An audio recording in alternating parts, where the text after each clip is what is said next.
আসসালামু আলাইকুম। ঈশ্বরদী স্টেশন এটা। আর এখানে অনেকগুলো লাইন। ওই যে ওইটা সম্ভবত চাবি। মানে ট্রেন লাইন দেখেছি অনেক, কিন্তু এইরকম চাবি দেখিনি।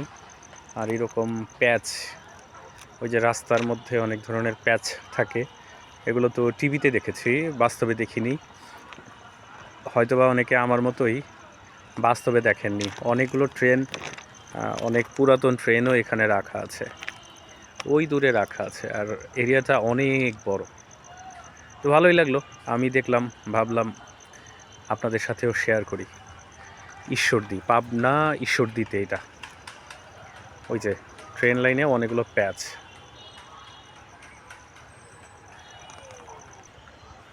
এইগুলো যাত্রীবাহী হলেও এটা কিন্তু তেলবাহী। আর মনে হয় না এটা চলে, চলতেও পারে, আমার সঠিক জানা নেই। তবে ভালো লাগলো এরকম একটা পরিবেশে এসে। তবে এখানে এখন তো সন্ধ্যা সন্ধ্যা 5টা 23। এইসব এলাকায় নর্মালি একটু আতঙ্ক থাকে। বিভিন্ন ছেচরা, নেশাগ্রস্ত যারা আছে তারা এই ট্রেন লাইনগুলোতে বেশি অবস্থান নেয়।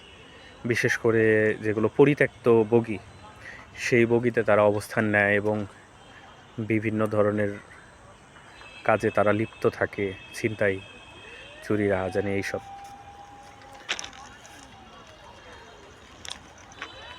তো আমি দেখতেছিলাম, ভাবলাম সবার সাথে শেয়ার করি।